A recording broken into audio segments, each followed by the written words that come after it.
Hello everyone, I am Sonam. Welcome back to my YouTube channel अपना विद्यालय। आज के इस वीडियो में हम आप सभी को बताएंगे क्लास 10th विज्ञान के सबसे महत्वपूर्ण प्रश्न, वो भी उत्तर के साथ, जो कि आप सभी के 2023 बोर्ड के पेपर में बिल्कुल 101% छप चुका है। ठीक है, अगर आप लोग क्लास 10th साइंस में इतना पढ़ लेते हो तो आप लोग का 70 नंबर बिल्कुल पक्का है। बस इतना आप लोग साइंस में पढ़ लीजिए, आप लोग टॉप कर जाओगे, यानी पूरे के पूरे 70 नंबर आएगा। क्योंकि ये जो क्वेश्चन हम आप सभी को बताएंगे ये आप सभी के एनसीईआरटी से है। ठीक है, और अगर आप लोग टारगेट बनाए हो कि इस बार आप सभी को बोर्ड एग्जाम में 95% लाकर एक टॉपर स्टूडेंट बनना है, तो आप लोग इस वीडियो को बिना स्किप किए लास्ट तक देखिएगा। ठीक है, जितने भी क्वेश्चन हम आप सभी को इस वीडियो में बताएंगे सभी very very most important question है। और आपके जो क्लास 10th विज्ञान में, ठीक है, यानी कि जो 20 नंबर का बहुविकल्पी क्वेश्चन आएगा। ठीक है, इसके बाद जितने भी वर्णनात्मक प्रश्न है, यानी किस टाइप के क्वेश्चन आप सभी के बोर्ड एग्जाम में आते हैं, न्यूमेरिकल आते हैं, ठीक है, रिएक्शन आते हैं, तो किस तरह से क्वेश्चन आते हैं, आप सभी को पूरे साइंस यानी पूरे साइंस के बुक से जितने भी क्वेश्चन आते हैं, ठीक है, जितना इस वीडियो में बताएंगे सिर्फ उतना ही आप लोग पढ़ लीजिए, आपका 70 नंबर बिल्कुल पक्का है।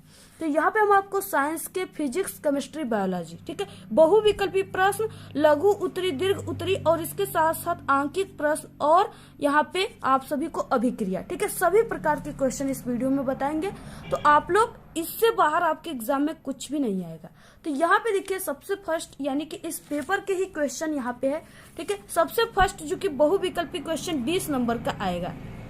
ठीक है, तो यहाँ पे सबसे फर्स्ट क्वेश्चन है, ठीक है, जो बहुत ही मोस्ट इंपॉर्टेंट है, वो है कि सल्फ्यूरिक अम्ल में अम्लीय हाइड्रोजन परमाणुओं की संख्या है। ठीक है, तो सबसे पहले हम आपको बता दें कि जो सल्फ्यूरिक अम्ल का सूत्र होता है वो H2SO4 होता है, जिसको तेजाब भी कहते हैं। ठीक है, तो यहाँ पे देखिए इसमें पूछ रखा है कि हाइड्रोजन परमाणुओं की संख्या, तो यहाँ पे H2 है, इसका मतलब हाइड्रोजन परमाणु की संख्या कितना है, इसमें 2 है, तो यहाँ पे ऑप्शन 2 राइट है। ठीक है, इस तरह से।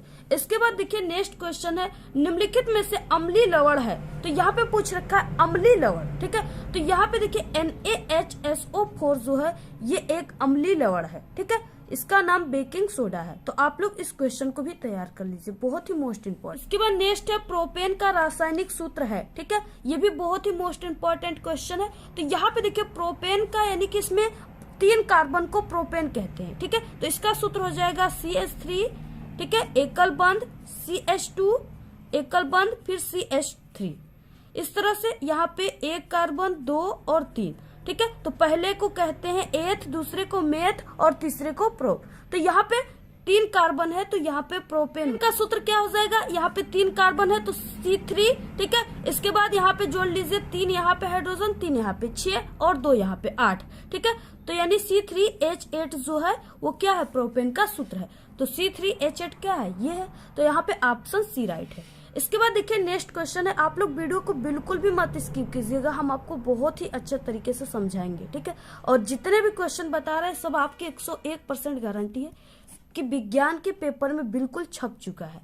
ठीक है, नेक्स्ट है पादपों में वायु प्रदूषण कम करने वाली प्रक्रिया होती है, तो वो होता है प्रकाश संश्लेषण, ऑप्शन बी राइट है। तो यहाँ पे देखिए नेक्स्ट क्वेश्चन है कि कोशिकीय प्रक्रमों में ऊर्जा मुद्रा है। ठीक है, ऊर्जा मुद्रा यानी ऊर्जा की सिक्का है। ठीक है, तो यहाँ पे देखिए जो ATP है इसको ऊर्जा का सिक्का कहा जाता है, ऑप्शन सी राइट है। इसके बाद नेक्स्ट है मनुष्य के हृदय में कोष्ठकों यानी वेस्मों की संख्या होती है। ठीक है, तो मनुष्य के हृदय में जो वेस्मों की संख्या होती है वो 4 होती है। कितने होते हैं, 4 वेस्म होते हैं। ठीक है, ऑप्शन डी राइट है। इसके बाद नेक्स्ट क्वेश्चन है डायनेमो उत्पन्न करता है, तो यानी डायनेमो जो होता है यानी मोटर, वो क्या उत्पन्न करता है। ठीक है, तो डायनेमो जो होता है वो विद्युत वाहक बल उत्पन्न करता है, ऑप्शन बी राइट है। नेक्स्ट है क्वेश्चन दूरदृष्टि दोष के कारण प्रतिबिंब बनता है। ठीक है, तो जो दूरदृष्टि दोष होता है उसके कारण प्रतिबिंब रेटिना के पीछे बनता है।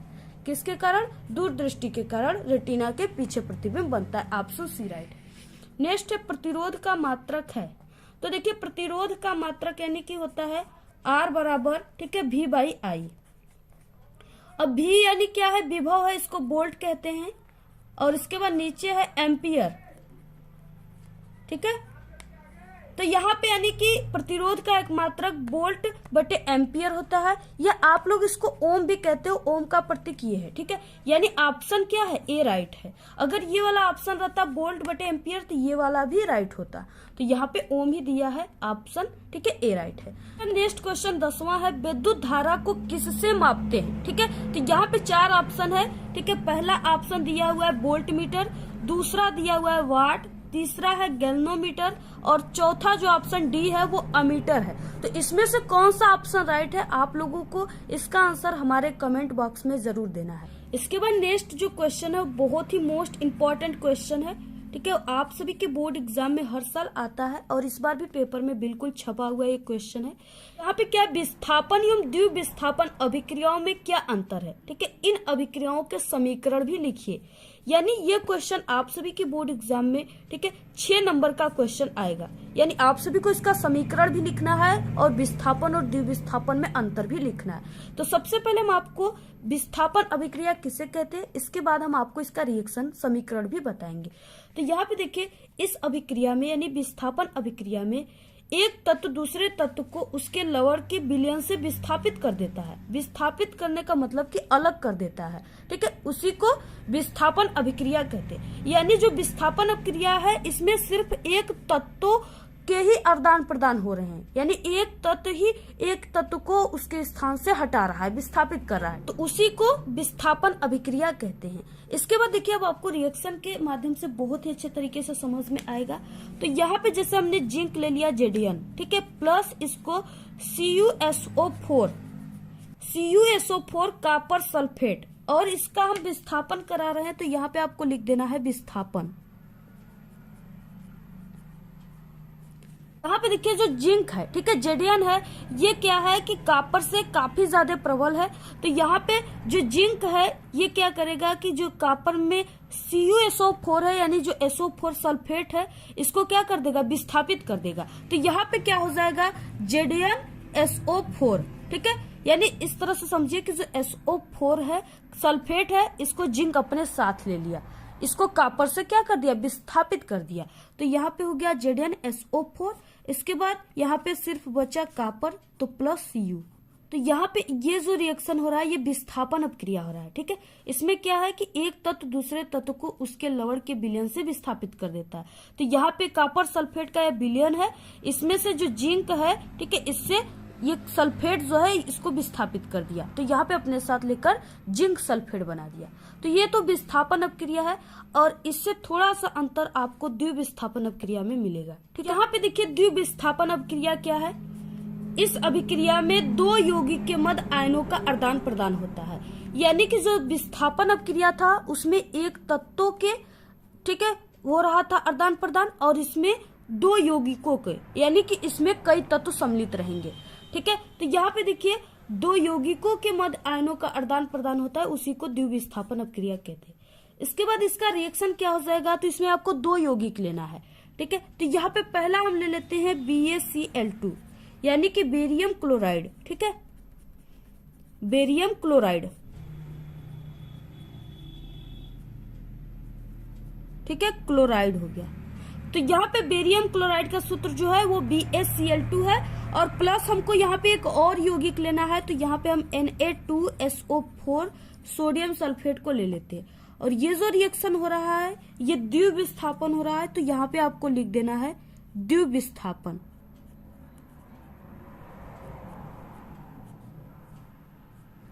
ठीक है। तो यहाँ पे क्या है कि इसमें दो यौगिकों के मध्य आयनों का आदान प्रदान होगा।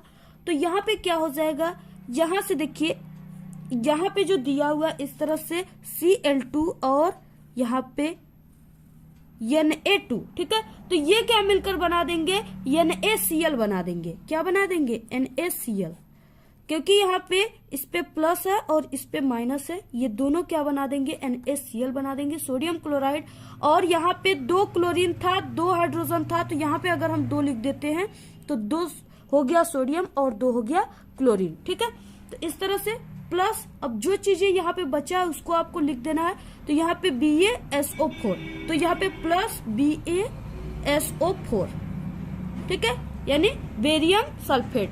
तो यहाँ पे क्या प्राप्त हो गया, आप लोग देख सकते हो कि यहाँ पे बेरियम क्लोराइड है और यहाँ पे सोडियम क्लोराइड है। ठीक है, यानी ये दो क्या है, यौगिक है, तो इसका द्विविस्थापन अभिक्रिया करा दिए हम, तो इसमें क्या हो गया, दो यौगिकों का आयनों का आदान प्रदान हो गया। ठीक है, इसी को द्विविस्थापन अभिक्रिया कहते हैं। इसके बाद देखिए नेक्स्ट है आप सभी के साइंस में, ठीक है, जो केमिस्ट्री वाला पार्ट है उसमें भी न्यूमेरिकल आते हैं और जो फिजिक्स है उसमें भी न्यूमेरिकल आते हैं। ठीक है, तो यहाँ पे देखिए जो 3 नंबर का न्यूमेरिकल आता है आप सभी के केमिस्ट्री में, वो यहाँ पे ये जो न्यूमेरिकल है ये हर साल आप सभी के बोर्ड एग्जाम में आता है। ठीक है, ये वेरी मोस्ट इंपॉर्टेंट न्यूमेरिकल है।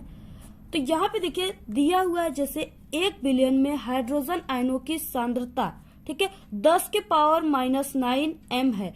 इस बिलियन का पीएच मान ज्ञात कीजिए। ठीक है, और यहाँ पे बिलियन अम्लीय है या क्षारीय, इसको भी आप सभी को लिखना है।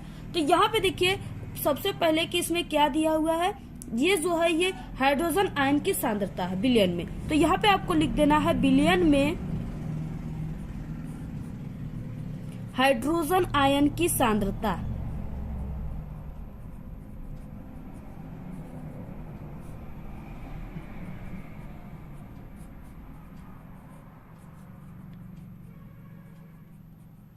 और जितना यहाँ पे दिया हुआ सांद्रता उसको आपको लिख देना है। यहाँ पे 10⁹ m दिया हुआ है। ठीक है, और इसके बाद देखिए जो फार्मूला होता है पीएच का, वो होता है पीएच इक्वल -log, ठीक है, इन ब्रैकेट H+, इस तरह से H+। ये जो सूत्र होता है ये पीएच का सूत्र होता है। ठीक है, अब इसी पर आपको क्या करना है, ये जो दिया हुआ है हाइड्रोजन आयन की सांद्रता, ये मान को रख करके आंसर लाना है। तो यहाँ पे पीएच बराबर हो जाएगा -log, ठीक है, और यहाँ पे हाइड्रोजन आयन की सांद्रता H+ का मतलब इसमें हाइड्रोजन आयन की सांद्रता जो है उसी को लिखना है। ठीक है, तो हाइड्रोजन आयन की सांद्रता कितना है, तो यहाँ पे 10⁻⁹ है, तो इसको आपको लिख देना है। और यहाँ पे देखिए चूंकि log mn, ठीक है, तो n जो है वो पावर है, तो यहाँ पे क्या हो जाएगा, चूंकि log mn बराबर क्या हो जाएगा, n log m। ठीक है, यानी पावर को अब यहाँ पे लिखेंगे, तो यहाँ पे हो जाएगा pH इक्वल, यहाँ पे माइनस है ही, इसके बाद यहाँ पे n का मतलब हमने बताया कि जो यहाँ पे पावर है, तो यहाँ पे पावर में क्या है, -9 है, तो इसको आपको क्या करना है, यहाँ पे -9 को लिख देना है। इसके बाद यहाँ पे देखिए क्या हो जाएगा, log, और यहाँ पे हो जाएगा 10, क्योंकि जो यहाँ पे 10 बचा है उसी को यहाँ पे हमने लिख दिया। ठीक है, इतना हो जाएगा। इसके बाद यहाँ पे देखिए pH बराबर हो जाएगा, यहाँ पे माइनस यहाँ पे है, माइनस यहाँ पे, ये हो गया प्लस, यानी 9 log 10। चूंकि यहाँ पे log 10 का जो मान होता है वो 1 होता है, कितना होता है, 1 होता है, आपको याद रखना है। ठीक है, तो यहाँ पे हो जाएगा pH इक्वल, ठीक है, यहाँ पे log 10 का मान 1 हो गया, तो यहाँ पे इसका इंटू इसमें करेंगे 9 में, तो 9 ही आएगा, तो यहाँ पे pH इक्वल 9। ठीक है, ये क्या हो गया, इसका आंसर हो गया, यानी pH बराबर कितना आ गया, 9। अब यहाँ पे इस क्वेश्चन में ये भी दिया है कि बिलियन अम्लीय है या क्षारीय है। ठीक है, तो यहाँ पे जो हमारा मान प्राप्त हुआ है वो यहाँ पे pH इक्वल 9, ठीक है, यानी 9 प्राप्त हुआ है। तो यहाँ पे देखिए जिन तत्वों का pH 7 से कम होता है, ठीक है, 7 से कम होता है, वो तत्व अम्लीय कहलाते हैं, और जिन तत्वों का pH 7 से क्या होते हैं, अधिक होते हैं, वो क्षारीय कहलाते हैं, और जिन तत्वों का 7 ही होता है वो उदासीन कहलाता है। तो यहाँ पे क्या है कि pH बराबर कितना आया है, 9 आया है। ठीक है, तो ये क्या है, 7 से अधिक है, अर्थात ये क्या रहेगा, बिलियन, क्षारीय रहेगा। तो यहाँ पे आपको इसको भी लिखना है, तभी जाकर आपको पूरे के पूरे नंबर मिलेंगे। तो इस तरह से आपको क्या करना है, सॉल्व करना है। इसके बाद जो नेक्स्ट क्वेश्चन है वो very very most important question है, और ये आप सभी के पेपर में बिल्कुल छप चुका है। ठीक है, यानी कई बार आ चुका है, हर साल आता है। खाने का सोडा बनाने की विधि लिखिए, इसे धावन सोडे में कैसे परिवर्तन करेंगे, इसका रासायनिक समीकरण भी लिखिए। ये 6 नंबर का क्वेश्चन आता है। ठीक है, बहुत ही इंपॉर्टेंट क्वेश्चन है और इससे रिलेटेड हम पहले भी आप सभी को क्वेश्चन बता चुके हैं। अगर आप लोग नहीं देखे हो तो आप लोग हमारे चैनल के प्लेलिस्ट में साइंस के जरूर इंपॉर्टेंट क्वेश्चन की वीडियो आप लोग वहां पे जाकर देख लीजिएगा। ठीक है, तो यहाँ पे देखिए आपको खाने के सोडा का सबसे पहले रासायनिक नाम जो होता है वो पता होना चाहिए। तो वो होता है सोडियम बाइकार्बोनेट और इसका सूत्र होता है NaHCO3। ठीक है, अब यहाँ पे देखिए इसके बनाने की विधि क्या है। तो प्रयोगशाला में इसे सोडियम कार्बोनेट के ठंडे जली विलयन में कार्बन डाइऑक्साइड, ठीक है, CO2, अब यहाँ पे जली विलयन बोला है तो आपको इसमें H2O भी लेना होगा। तो यहाँ पे ठंडे जली विलयन में कार्बन डाइऑक्साइड गैस प्रवाहित करने पर सोडियम बाइकार्बोनेट यानी खाने का सोडा बनता है। अब यहाँ पे देखिए रिएक्शन, तो सबसे पहले यहाँ पे सोडियम कार्बोनेट है तो आपको सोडियम कार्बोनेट का सूत्र पता होना चाहिए Na2CO3 प्लस यहाँ पे जली विलयन बोला है तो H2O और प्लस यहाँ पे CO2, ठीक है, कार्बन डाइऑक्साइड। अब इसके बाद इसका रिएक्शन हम जब कराते हैं तो यहाँ पे देखिए क्या प्राप्त होता है, यहाँ पे प्राप्त होगा सोडियम बाइकार्बोनेट। ठीक है, तो यहाँ पे उसका सूत्र होगा NaHCO3। अब यहाँ पे देखिए यहाँ पे सोडियम की संख्या 2 है क्योंकि Na2 है तो यहाँ पे सोडियम की संख्या 2 है। इधर भी यानी इस तीर के निशान की इधर एरो के भी 2 होना चाहिए तो यहाँ पे हो गया, हमने 2 लगा दिया तो यहाँ पे 2 सोडियम 2 हाइड्रोजन 2 कार्बन, ठीक है, और यहाँ पे 3 ऑक्सीजन है तो इसका इसमें गुणा हो जाएगा तो ये हो जाएगा 6 यानी 6 ऑक्सीजन। तो यहाँ पे आप लोग देख सकते हो 3 ऑक्सीजन, एक यहाँ पे 4, 2 यहाँ पे 6, ठीक है, 6 यानी जितना तत्व इधर है उतना तत्व इधर भी होना चाहिए तभी वो रिएक्शन बैलेंस कहलाएगा और आपको पूरे नंबर मिलेंगे। तो इस तरह से आप लोग कर सकते हो कि हाइड्रोजन की भी संख्या यहाँ पे 2 है, इधर भी 2 है। ठीक है, इसी में देखिए ये भी क्वेश्चन था कि इसे यानी कि जो ये खाने का सोडा है सोडियम बाइकार्बोनेट है उसको धावन सोडे में कैसे परिवर्तन करेंगे। तो यहाँ पे इसको आपको क्या करना होगा, इसको रासायनिक अभिक्रिया भी कहते हैं। ठीक है, तो यहाँ पे आपको क्या करना है, जो आप प्राप्त किए हो यानी यहाँ पे सोडियम बाइकार्बोनेट जो खाने का सोडा प्राप्त किए उसी पर ताप प्रभाव करना है। तो यहाँ पे हो जाएगा NaHCO3, इसको हमने प्राप्त किया है। अब इसके बाद इसका हम क्या करेंगे, इसको 100 डिग्री सेल्सियस ताप पे गर्म करेंगे। गर्म की सिंबल इस तरह से होती है। ठीक है, तो ये क्या प्राप्त हो गया, जो ये ऊपर है यही प्राप्त होगा Na2CO3, ठीक है, प्लस H2O और प्लस CO2 कार्बन डाइऑक्साइड। तो ये इस तरह से आप सभी को पूरा क्वेश्चन सॉल्व करना जितना यहाँ पे दिया हुआ है। इसी तरह से जो आपको पेपर दिखा है उसी का ये क्वेश्चन है। ठीक है, इसी तरह से क्वेश्चन आप सभी के बोर्ड के पेपर में बिल्कुल यही क्वेश्चन आएगा। आप लोग इसी तरह से सॉल्व करोगे तभी आपको 6 नंबर मिलेंगे। नेक्स्ट क्वेश्चन, इसके बाद देखिए नेक्स्ट क्वेश्चन आप सभी के बायोलॉजी से स्टार्ट हो गया। ठीक है, जीव विज्ञान का। संतुलित आहार किसे कहते हैं, बहुत ही मोस्ट इंपॉर्टेंट क्वेश्चन है। वो भोजन जिसमें भोजन के सभी घटक जैसे वसा, कार्बोहाइड्रेट, विटामिन, प्रोटीन, खनिज लवण तथा जल के आवश्यक घटक, इसी को कहते हैं संतुलित आहार। यानी जिसमें ये पूरे तत्व जो घटक है वो पाए गए हैं उसी को संतुलित आहार कहते हैं। तो आप लोग इसको तैयार कर लीजिए, इंपॉर्टेंट है। नेक्स्ट क्वेश्चन है परिवार नियोजन को परिभाषित कीजिए और इसके 2 स्थायी विधियों का उल्लेख कीजिए। ठीक है, ये भी क्वेश्चन बहुत इंपॉर्टेंट है और ये 4 से 6 नंबर में आता है। तो यहाँ पे देखिए पहला है, आप सभी को हेडिंग डाल देना है परिवार नियोजन। अब इसमें क्या है, देखिए परिवार नियोजन किसे कहते हैं, तो परिवार के कल्याण हेतु बच्चों की संख्या सीमित कर, ठीक है, परिवार को नियोजित करने की प्रक्रिया ही परिवार नियोजन कहलाता है। बहुत ही इंपॉर्टेंट है, आप सभी के एग्जाम में आना ही आना है, तो आप लोग इसको तैयार कर लीजिए। इसके बाद यहाँ पे पूछ रखा है कि 2 इसकी स्थायी विधियां। स्थायी विधि में पहली विधि है स्त्री का नसबंदी यानी ऑपरेशन। ठीक है, स्त्री का नसबंदी का ऑपरेशन। तो यहाँ पे देखिए स्त्री के नसबंदी के ऑपरेशन यानी अंड नलिका का ऑपरेशन अगर ये हो जाता है तो ठीक है, यानी परिवार नियोजन हो जाता है। इसके बाद नेक्स्ट है पुरुष का नसबंदी ऑपरेशन। इसमें क्या होता है कि जो शुक्र नलिका होता है उसकी ऑपरेशन होती है यानी उसे बंद कर दिया जाता है। तो ये जो विधियां है ये परिवार नियोजन का स्थायी विधि है। ठीक है, आप लोग इन सभी विधियों को तैयार कर लीजिए जितना हमने आप सभी को यहाँ पे बताया है। इसके बाद देखिए नेक्स्ट इंपॉर्टेंट क्वेश्चन है, जितना भी क्वेश्चन बता रहे सब आपके पेपर में छप चुका है। ठीक है, इससे पहले हमने साइंस के सभी पार्ट यानी केमिस्ट्री पूरा क्वेश्चन बता चुके हैं और फिजिक्स भी पूरा पार्ट के जितने भी हैं सभी क्वेश्चन बता चुके हैं, न्यूमेरिकल भी बता चुके हैं। आप लोग अगर नहीं देखे हो तो चैनल पे जाकर देख लीजिए, ठीक है। क्लास 10th के ऑल सब्जेक्ट की स्टडी हमारे चैनल पे कराई गई है भी। आप लोग जल्दी से सभी को तैयार कर लीजिए। आपके एग्जाम में अगर आप लोग हमारे चैनल से पढ़ोगे तो आपका सभी में 70 में 70 पूरा नंबर आएगा और आप लोग एक टॉपर स्टूडेंट बन जाओगे, ठीक है। तो आप लोग सिर्फ हमारे ही चैनल से पढ़िए और सभी इंपॉर्टेंट क्वेश्चन जितने बताते हैं वो उसका 100% गारंटी है, वो आपके एग्जाम में आना ही आना है। तो यहाँ पे नेक्स्ट क्वेश्चन है, गोली दर्पण की फोकस दूरी और वक्रता त्रिज्या के संबंध का सूत्र लिखिए, ठीक है। यानी आपको सूत्र लिखना है। तो यहाँ पे देखिए, गोली दर्पण की वक्रता त्रिज्या यानी कैपिटल R, उसकी फोकस दूरी एफ की दोगुनी होती है। कितनी होती है? दोगुनी होती है। यानी यहाँ पे हो जाएगा R इक्वल टू एफ, ठीक है।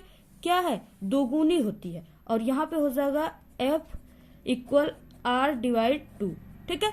यानी कि वक्रता त्रिज्या के आधी होती है इसकी फोकस दूरी और यहाँ पे वक्रता त्रिज्या के दोगुनी होती है इसकी फोकस दूरी।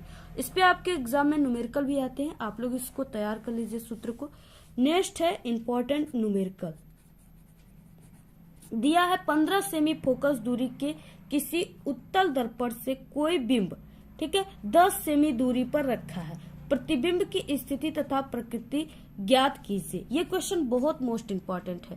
तो यहाँ पे देखिए, सबसे पहले हम आप सभी को बता दें कि यहाँ पे जो फोकस दूरी दिया हुआ है, ठीक है, वो दिया हुआ है 15 सेमी, यानी 15 सेमी यहाँ पे दिया हुआ है सेंटीमीटर। तो यहाँ पे देखिए, ये उत्तल दर्पण है तो इसके लिए तो फोकस दूरी जो है वो धनात्मक में होगा। अगर यहाँ पे अवतल दर्पण होता तो आप लोग इसी फोकस दूरी को -15 में रखते, ठीक है। तो यहाँ पे जैसे आपको मैं एक ट्रिक बता देते हैं कि यहाँ पे देखिए अरुद्ध, ठीक है, यानी अगर आप सभी का अवतल दर्पण है, ठीक है, तो यहाँ पे ऋणात्मक होगा। अगर उत्तल दर्पण है तो जो फोकस दूरी है यानी एफ बराबर, ठीक है, जो उत्तल दर्पण रहेगा तो धनात्मक रहेगा। तो यहाँ पे क्या है? उत्तल दर्पण है तो यहाँ पे हम धनात्मक लेते हैं, ठीक है। तो एफ बराबर 15 सेंटीमीटर हो गया और यहाँ पे यू बराबर दिया हुआ है 10 सेंटीमीटर, ठीक है। और भी बराबर क्वेश्चन मार्क, यानी इसका मान नहीं दिया हुआ है और इसको आपको ज्ञात करना है। तो यहाँ पे हो जाएगा दर्पण के सूत्र से,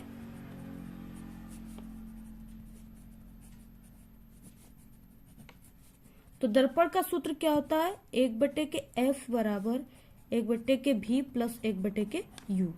यहाँ पे जो सूत्र है, अब आप सभी को इस सूत्र पे इन सभी मानों को रख देना है, ठीक है। तो यहाँ पे 1/f का मान दिया हुआ है 15, तो आपको यहाँ पे 15 लिखना है, बराबर यहाँ पे 1/v के मान कुछ नहीं है। इसके बाद यहाँ पे प्लस, ठीक है, यहाँ पे दूरी जो है वो माइनस में रहेगा। तो यहाँ पे क्या हो जाएगा? यहाँ पे u जो दिया है वो 10 सेंटीमीटर है, तो यहाँ पे आपको लिख देना है 10, ठीक है। तो यहाँ पे देखिए, हमको 1/v बराबर निकालना है, ठीक है। तो यहाँ पे क्या हो जाएगा? ये माइनस है और इधर ये बराबर के इधर जब आएगा तो ये प्लस में हो जाएगा। तो यहाँ पे 1/15 प्लस 1, ठीक है, डिवाइड 10 बराबर यहाँ पे 1/v, ठीक है। तो यहाँ पे हम क्या कर लेंगे? इसका 30 जब ले लेंगे तो यहाँ पे 15 जो है वो 30 को कितने बार में काटेगा? 2 बार में। फिर प्लस यहाँ पे 10 कितने बार में काटेगा? 3 बार में। और यहाँ पे, ठीक है, तो यहाँ पे क्या हो जाएगा? ये 5 हो गया और बटे 30 हो गए और यहाँ पे 1/v हो गया, ठीक है। तो यहाँ पे हमको v बराबर निकालना है, ठीक है। तो यहाँ पे हो जाएगा v बराबर, यानी यहाँ पे हो जाएगा 30/5, ठीक है। तो ये कट गया, यानी कि v बराबर कितना आ गया? 6 आ गया, 6 सेंटीमीटर। तो इसका आंसर कितना हो गया? v बराबर 6 सेंटीमीटर, ठीक है। तो यहाँ पे आप सभी को इस तरह से क्या करना है? हल करना है। इसके बाद नेक्स्ट क्वेश्चन है, दूरदृष्टि दोष क्या है? इसे दूर करने के लिए किस प्रकृति का लेंस प्रयुक्त किया जाता है? ये क्वेश्चन बहुत इंपॉर्टेंट है, ठीक है। आप लोग कोई भी पेपर उठाकर देखोगे ये क्वेश्चन जरूर आया रहेगा। तो यहाँ पे देखिए, दूरदृष्टि दोष से पीड़ित व्यक्ति को दूर की वस्तु तो स्पष्ट दिखाई देती है, परंतु जो निकट की वस्तुएं हैं वो स्पष्ट रूप से दिखाई नहीं देती हैं। ठीक है, अर्थात लेंस का जो निकट बिंदु है वो 25 सेमी से अधिक हो जाता है। इस दोष को दूर करने हेतु उचित दूरी के उत्तल लेंस का उपयोग किया जाता है।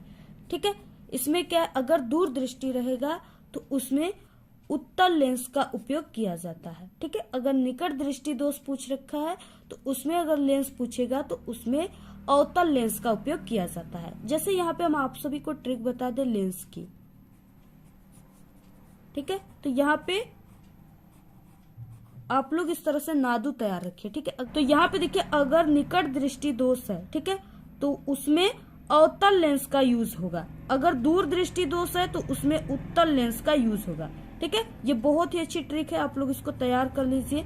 तो यहाँ पे क्या था, दूर दृष्टि, तो इसमें देखिए दूर दृष्टि, डी का मतलब दूर दृष्टि, यू का मतलब क्या, उत्तल। ठीक है, तो इसमें उत्तल लेंस का यूज किया गया है। इसके बाद देखिए नेक्स्ट क्वेश्चन आ गया ओम का नियम। ये तो हर साल आपके पेपर में छपता है। ठीक है, ओम के नियमानुसार यदि किसी चालक की भौतिक अवस्थाएं जैसे लंबाई, क्षेत्रफल, ताप नियत रहे तो चालक में बहने वाली जो धारा है वो चालक के सिरों के बीच जो विभवांतर है उसके अनुक्रमानुपाती होती है। ठीक है, तो यहाँ पे सूत्र हो जाएगा V प्रोपोर्शनल टू I। ठीक है, ये क्या है, इसकी अनुक्रमानुपाती होता है। और यहाँ पे देखिए R बराबर V बाई I, और इसका मात्रक हमने आप सभी को बताया ओम होता है। ठीक है, जिसका प्रतीक इस तरह से होता है, और इसको वोल्ट बटे एम्पियर भी इसका एक मात्रक है, इसको भी आप लोग तैयार रखिए। बहुत ही इंपॉर्टेंट है, इस क्वेश्चन को जल्दी से आप लोग रट लीजिए। देखिए नेक्स्ट क्वेश्चन जो है बहुत ही इंपॉर्टेंट क्वेश्चन है, वो है न्यूमेरिकल टाइप का क्वेश्चन। ये आपके विद्युत वाले चैप्टर से है। ठीक है, दिए गए विद्युत परिपथ में ए तथा बी बिंदुओं के बीच तुल्य प्रतिरोध ज्ञात कीजिए। यहाँ पे एक सर्किट दिया हुआ है परिपथ। ठीक है, और इसमें ए और बी के बीच आपको प्रतिरोध को ज्ञात करना है। ठीक है, तो यहाँ पे देखिए सबसे पहले क्या है कि आपको इसमें पहचानना ये है कि कौन सा जो प्रतिरोध है वो श्रेणी क्रम में जुड़ा हुआ है और कौन सा प्रतिरोध समांतर क्रम में जुड़ा हुआ है। ठीक है, तो यहाँ पे आप लोग देख सकते हो कि ए और बी के बीच पूछ रखा है। तो यहाँ पे इसमें क्या है कि 1 ओम, 2 ओम और 3 ओम, ये क्या है कि श्रेणी क्रम में जुड़े हुए हैं। तो श्रेणी क्रम का सूत्र हमने आप सभी को बता चुके हैं। अगर आप लोग नहीं देखे हो तो जरूर आप लोग उसको जाकर देख लीजिएगा। R1, ठीक है, R बराबर R1 plus R2 plus R3। तो यहाँ पे आपको लिख देना है R1 का मान 1 दिया हुआ है, प्लस R2 का मान 2 प्लस R3 का मान यहाँ पे 3 दिया हुआ है। ठीक है, तो यहाँ से क्या आ गया कि R बराबर 3, 2 यहाँ पे 5, 1 6 ओम आ गया। ठीक है, अब यहाँ पे देखिए ये पूरे जितने भी यहाँ पे प्रतिरोध जुड़े थे इसका पूरा का मान 6 हो गया। तो इस प्रतिरोध यानी ये सर्किट अब इस तरह से बन जाएगा।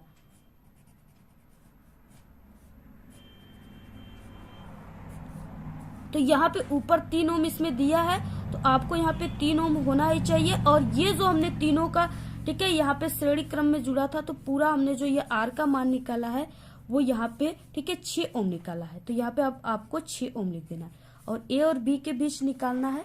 तो यहाँ पे देखिए अब ये दोनों जो हैं ये क्या है, ये समांतर क्रम में जुड़े, एक दूसरे के समांतर है। तो यहाँ पे ये समांतर क्रम में जुड़े हुए, और समांतर क्रम का सूत्र यानी यहाँ पे आपको A और B के बीच प्रतिरोध निकालना है।